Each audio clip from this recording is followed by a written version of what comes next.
Nadeau, vous pensez quoi des attaques des libéraux, de la source libérale sur Mme Boivin par rapport à son éthique, son intégrité?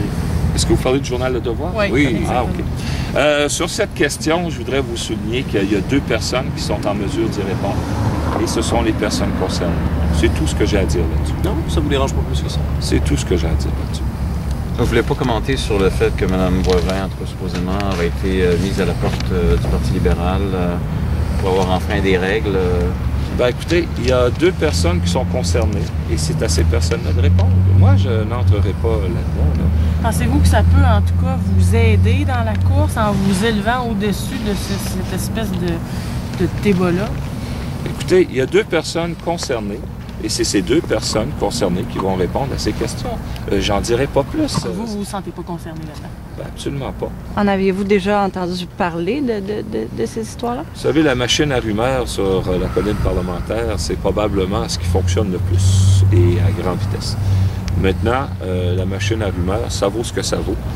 Et à cet égard, tout le monde serait premier ministre. Donc, dans un sens ou dans un autre, dans le dossier dont vous me faites part, il y a 2 personnes qui sont concernées et c'est à ces 2 personnes de répondre aux questions.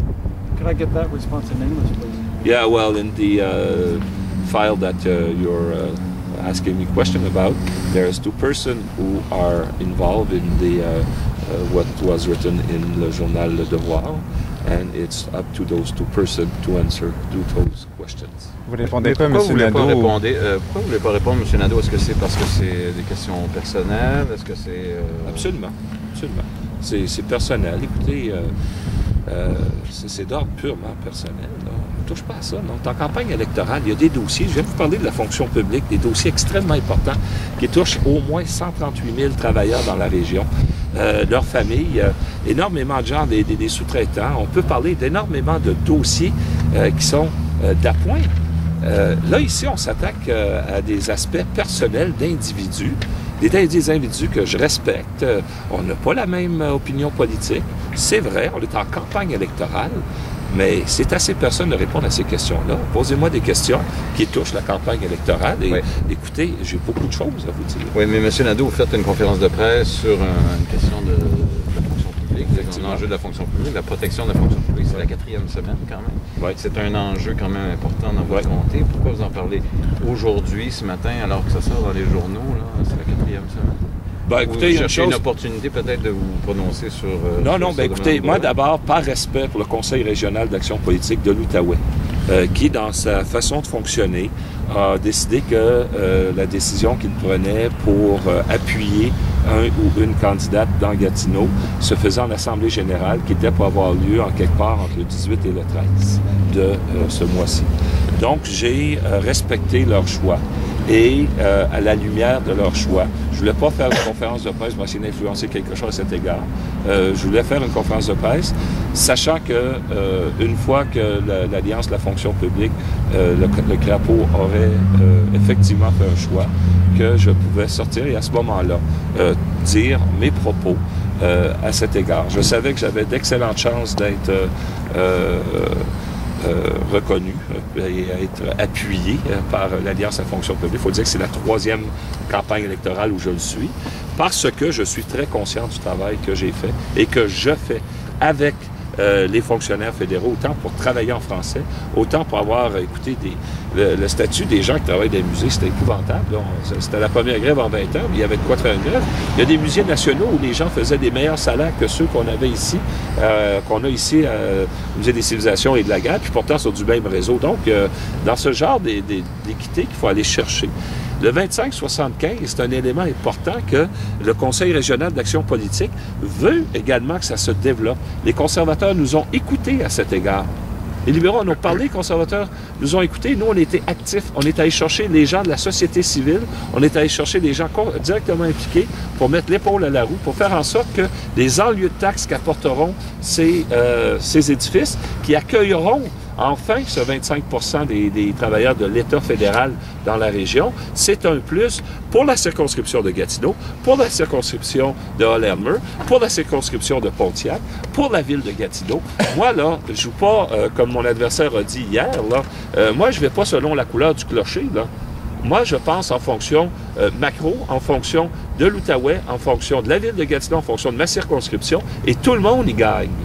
Et c'est dans ce cadre-là que le projet du 2575, par exemple, les édifices, qu'ils soient à Hull, secteur Hull, ou qu'ils soient dans le secteur Gatineau, regardez derrière moi, vous en avez un édifice. Regardez à ma droite, là, à votre gauche, là, vous en avez un édifice qui en manque un autre.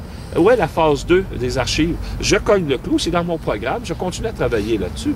Donc, il faut regarder l'ensemble des gens. Et il y a des gens qui demeurent dans Gatineau ici, qui travaillent à la fonction publique, mais pas nécessairement dans Gatineau. Moi, je veux m'assurer que ce projet-là se poursuive. Donc, c'est de cette façon-là et pour cette raison qu'on fait l'acte. À ce que je sache, on est encore en campagne électorale. Là. On n'est pas le 5 mai. Là. Le plan présenté par M. Paillet en 2009, je crois. Pardon? Le plan présenté par M. Paillet en 2009, je crois, qui proposait des coupures dans la fonction publique assez importantes. Est-ce que vous endossez ça? Est-ce que c'est toujours sur la table? Écoutez, écoutez, je vais être pédagogue. C'est pas le plan de M. Paillet. C'est un document de travail du nouveau responsable à ce moment-là, porte-parole aux finances du Bloc québécois, qui, à chaque année, et parlez-en aux intervenants, même au CRAPO, au Conseil régional d'action politique, entre autres, les gens qui luttent contre la pauvreté, etc. Moi, je rencontre la société civile, je rencontre les acteurs sur le terrain, les groupes communautaires, et on apporte un plan. Vous pouvez être convaincu que ce qui a été décidé à Saint-Hyacinthe en 2011, quand même assez récent dans l'histoire de l'humanité, pour le plan qui est mis de l'avant pour le programme électoral, c'est de s'assurer qu'il y ait maintien d'emploi à la fonction publique fédérale et qu'il y ait une coupure dans la sous-traitance à la hauteur de 3 milliards, justement pour s'assurer de répondre aux besoins d'une fonction publique qui fonctionne bien, efficace. Donc, le document de travail, vous pourriez me parler de celui de Paul Craig, parce qu'il était aussi aux finances. Vous pourriez me parler de M. Laforêt, parce qu'il était aux finances. Vous pourriez me parler de M.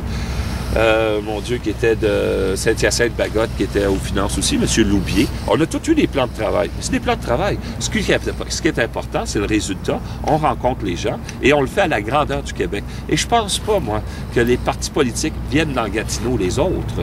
Les 13 autres partis politiques qui se présentent sur la scène fédérale viennent dans Gatineau pour parler avec la communauté, pour parler avec la société civile, pour parler avec les intervenants, autant au niveau du travail que du communautaire, que de l'entreprise privée, de ce qu'on devrait avoir dans le prochain budget fédéral. Donc, dans ce cadre-là, ce qu'on a répondu, c'est en fonction des besoins qui nous ont été amenés par les gens de l'Alliance de la fonction publique de la région de l'Outaouais. Merci, M. Landry. Est-ce que votre appui pour M. Nadeau est spécifique à Gatineau ou Oui. c'est Mme Turmel? C'est Mme Turmel dans Allèlement, Mme ça, Turmel. ça a été annoncé. Donc, c'est pas la couleur non plus de la cravate qui vous intéresse. Oui, va selon les candidats dans chaque circonscription. Merci. Merci bien. On se revoit bien.